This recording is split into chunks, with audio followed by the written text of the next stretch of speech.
In the Hearts and Minds, Book 0, Story 16, Raid. Iago had received a missive. Someone from Fa had taken the time to tie a complex basket knot around a raggedy scrap of white fabric, apparently unbothered by the blood dousing one end. Going to all that trouble only to leave the most suspicious sign of all. Iago's cover was blown the moment his eyes flew wide. The postal clerk proffered the dripping thing in a white-gloved fist, eyes already assessing Iago, before Iago knew to hide his face. He was surprised the man allowed him to take the missive, ripping through the bloody hemp with more than a little effort. Inside, sprawled in fabric marker across the tiny scrap of sheet, was an uncoded word: raid. Iago was undercover at the military base where Truvia kept their frosted locked up and brainwashed. He had worried, at first, that those of his kind would instinctually know who he was, what he was. By being around him, they had not. They had no clue that one of the guardsmen watching their drills, their briefings, their eating habits, was someone just like them. Someone who had escaped the fate they lived with each and every day. Sometimes Iago wondered if these soldiers still had the presence of mind to care about things like that. It was difficult to be around them. This was the most difficult mission he'd ever undertaken. He didn't like to think about what it meant that Fa trusted him enough to send him alone into the den of their enemies. And the most powerful enemies anyone could ever have, for these soldiers would kill him. And now his cover was blown. Iago didn't bother trying to recover it. He turned tail and ran. He was fast, faster than almost anyone. No person could catch him, well, except for this frosted on his tail, who apparently had the power of enhanced speed. Footsteps echoed a thundering beat as military sirens blared eerily in the silent field. The only thing for miles and miles was this base and these muddy roads. Could he do it? Could he outrun someone who had been designed to be the fastest? No. This frosted on his heel wasn't designed. None of their powers had been planned. These Truvian scientists picked easy sacrifices, stuffed them in a vat of stuff that changed their humanity, and waited to see what came out. They were gamblers, not real scientists. No matter how long this soldier had been a frosted, Iago had been a runner for much longer. He had grown up on muddy roads and hazardous dirt tracks. He was used to open fields where the wind buffeted everything at each turn, its howling so loud you knew an invisible beast was right there, breathing down your neck, just waiting for you to stop. Miles and miles away from any and all civilization, and here Iago was, no plan, leading at least one enemy straight to paradise. Raid. What of paradise was left? The missive had blood on it, but why would anyone bother to send him a note instead of getting out of there? He wasn't due back home for months. Surely he would hear through the gossip of soldiers that a raid had been performed.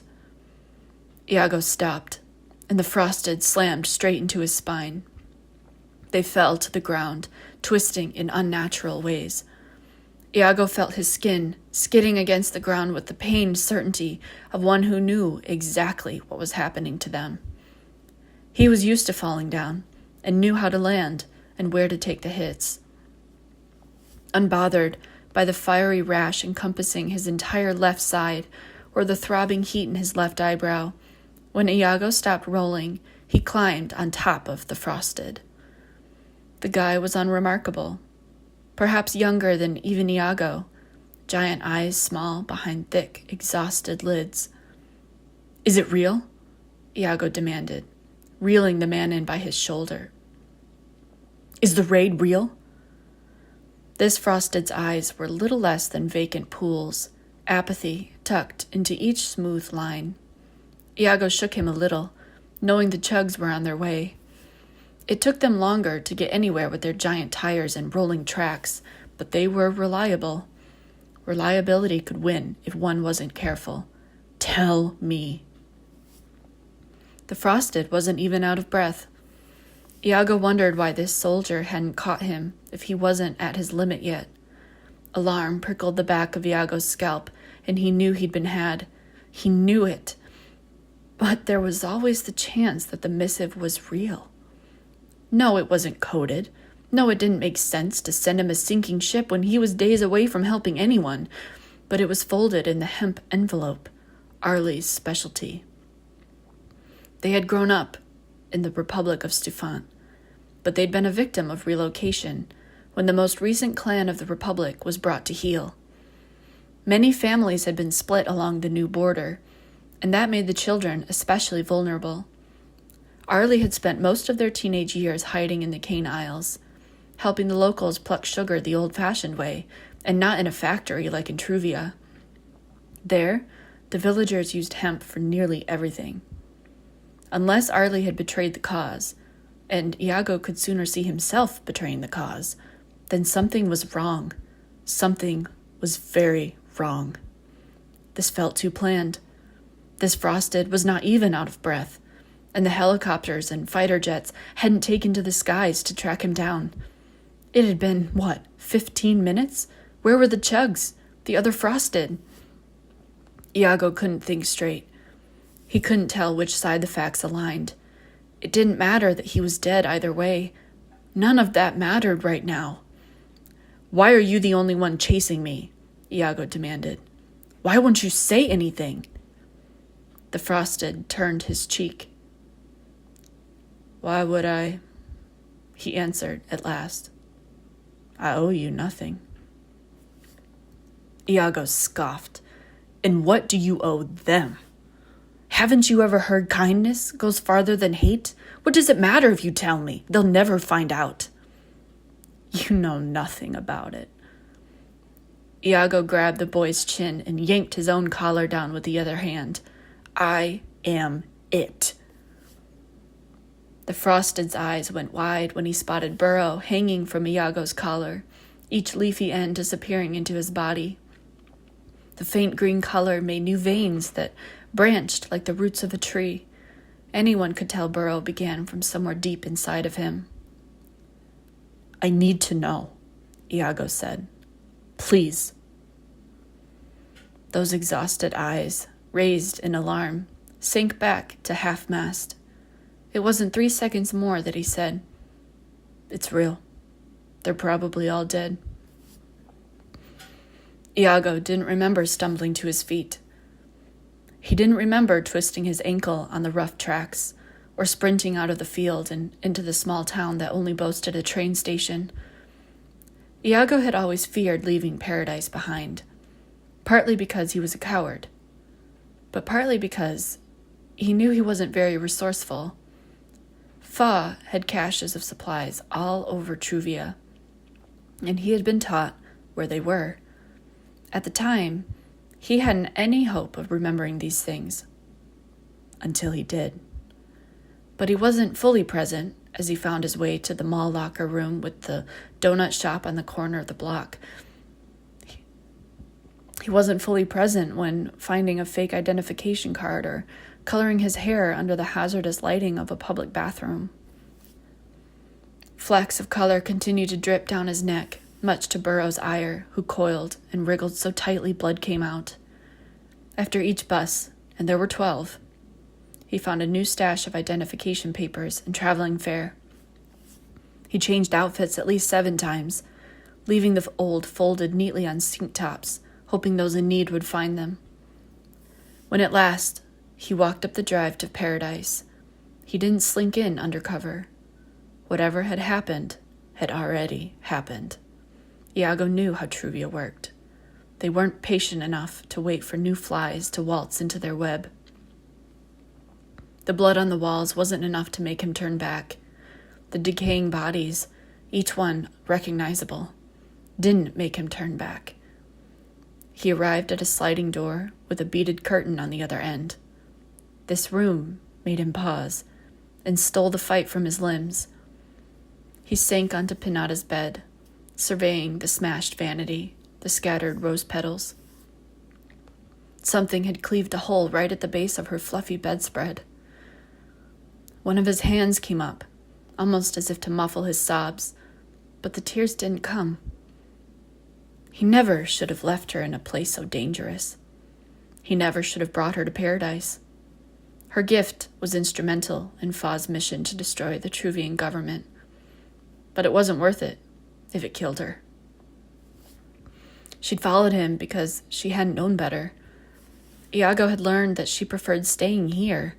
Wherever she'd been before had been worse than the looming death threat of living with rebels. But that didn't make it right. That didn't make it right. He should have taken better care of her. He should have given her better options. Thinking he would be sick, Iago bent down at the waist, sliding off the fluffy bed and coming to rest on the rug. As the first sob finally took him, a hand reached out from under the bed. "My prince?" it said, and Iago recognized that uncannily thin spider's hand. "Kiddo, is that you?" Cherry's voice came next, followed by Arlie's soft husk. "Think the opera." "Kiddo?" Nonsensical epithets? They weren't. Pinata crawled out from under the bed, bruises outlining one of her eyes and 3 streaks of red. Her smile bloomed, and next Iago had her in his arms. "You better not start shucking clothes off with me in here," Cherry complained. "I swear to fucking God." "Don't swear to God," Arlie chastised. "Swear on the opera. You'll see faster results." "I swear, you and your anti-establishment thing. I'm not religious, okay? I swear on, a god of bullshit and womanly rage." Iago's hands became wet where they cupped Pinata's cheeks. Her lashes were soaked. She'd been crying for a long time. He wondered how long they had been hiding, how long she had been too terrified to move. "I couldn't warn everyone in time," she sniffled, and then she was wailing. Iago held her tight in his arms, reminding himself not to snap her in half by accident. He really wanted to snap something. Rage burst inside of him. Rage he had never felt before. He knew anger. Anger was temporary. Live on the run long enough, you'll see terrible things. You'll see the unfairness of the world. None of that could make someone happy. But this was different.